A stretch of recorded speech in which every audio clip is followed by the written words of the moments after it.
stuff. Michael, it has been too long. We miss you. It is so good to see you, and I'm sorry to be speaking to you under these circumstances. Michael, we just heard what you said to Laura yesterday. There's no way this man is getting traded. And then this. He sure did. Michael, just let it all out. This is a safe place, safe space for you. Just vent. Just vent, sweat, and do it all.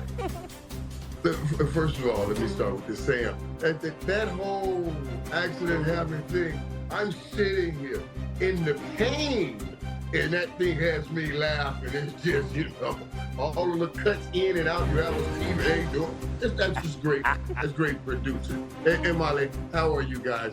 I want to understand this, though. What kind of friend is this? The only time he calls is when your heart gets shot. And he says, hey, man, come on the show for a minute. Wait, what does this mean? What do you mean? How much? What kind of friend do I call you? But I promise you guys, Jerry was hurt. All of this, I'm shocked, I'm surprised, because Jerry always says he has a great propensity for these kinds of things, and he can stare it right down the barrel. And obviously, there's no doubt, Jerry was hurt. I saw it when I watched the interview. I know him very well, and I love him very much. I know what he wanted with Michael Parsons, and I know not having it with Michael Parsons is hurting him deeply. And I believe it's hurting Michael deeply.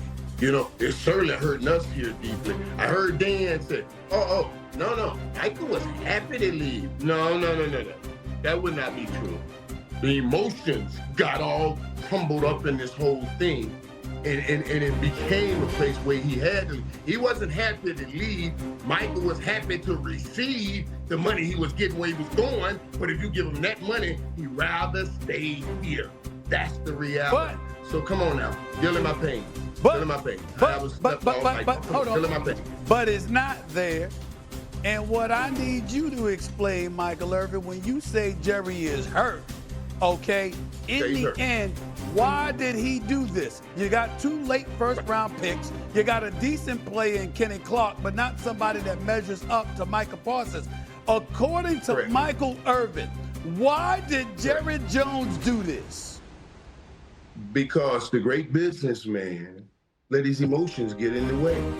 They let his emotions get in the way. And it's the one thing that Jerry always talks to me about. Can't let the emotions get in this thing. But they did. And I'm telling you, because the great love he has for Michael, to pull away from him. Stop it. Hold on. And he made a bad decision Michael, here. I don't care what anybody says. He made a bad decision. Michael, I hate all this brokenness you're talking about. Everybody's sad, but what made this so personal? Why did he let his feelings get the best of him? A man that you've just said is one of the best businessmen in sports history. Like, what was he so upset about? What's the thing? Right, and that's just it. From what I understand when I talk to him, Jerry says this thing that they had worked on time and time again. Like Michael came to him, they changed the number. Then went to Steven, they changed the number. But if you did all of those changes and the number was still below the 41, at least the 41 or 42, then where did you start with Michael? All of it. But the reality is you made a bad decision. Not just from the money perspective. I'm talking about continuity with what you're trying to get done offensively and defensively. Now, if you can ever stop the run, you were 29th last year, you haven't been able to stop the run. So you got a big engine on the offense. You're going to put up points.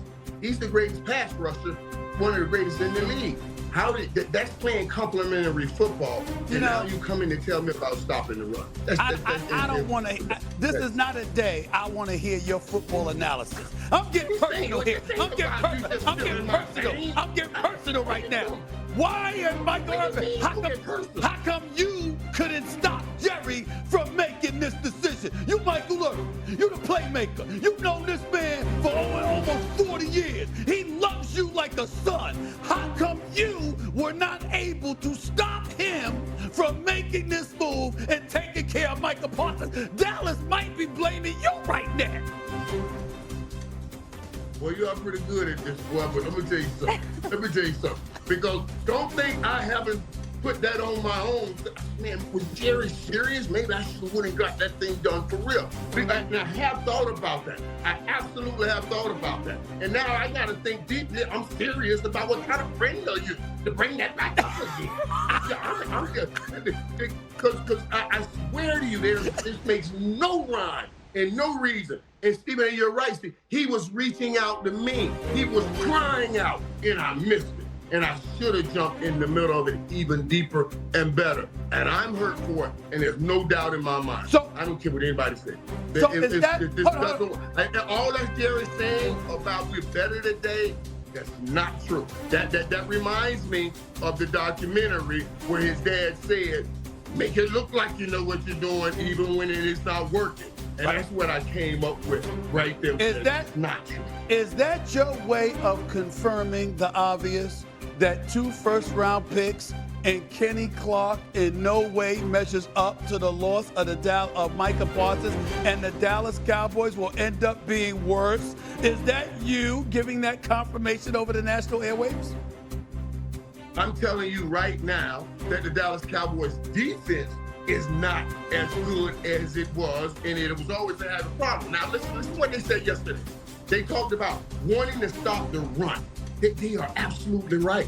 They need to learn and need to figure out how to stop the run. But letting Michael Parsons go, Michael Parsons wasn't because that's not the reason. That's because some of the guys you drafted did not work. Michael Parsons was the best thing we had in the complement for the offense. If you got a high-power offense, you want somebody that can get to the quarterback. That's where they made a bad football decision. And don't try to lie to me talking about we needed to stop this and we got a better player. We lost yesterday. Michael, you're on the inside there, right? Obviously, you bleed blue. How deflated is the locker room? How deflated are these players? What is this going to do to the culture of this team right now heading into the season? Yeah, this will be a difficult game for them to go into. Certainly the Philadelphia game right now with this situation. It really is. Now you think about it, it's not just this. We're coming off Dak Prescott situation. We're coming off CeeDee Lamb situation. And then right in the preseason, here you did a Trayvon Diggs situation. I guarantee you the locker room is rattled right now, and it's definitely going to affect them next Thursday night. Now, how it affects them is up to them. Do they say, we're tired of this and show up and not play? Or do they say we're going to show everybody in play? Michael Irvin. It's going to affect them. Michael Irvin, before I let you go. Yeah. And by the way, I love you like a brother. You know that stuff, even though I got to bring this up about you. And by the way, I want you to get a haircut, but we'll talk about that another day. Here's what I will say. Change that damn hair. Get rid of it. Get rid of it, okay? Get rid of it, damn it. But let me say this to you. I'm going to tell you what I think is going on right now. I think Jerry Jones is fixated on the money he gave Dak Prescott. He went out and got George Pickens to pair him with CeeDee Lamb because of the money he gave CeeDee Lamb as well. And I think Jerry is hanging his hat on, let my quarterback go out there and prove me right.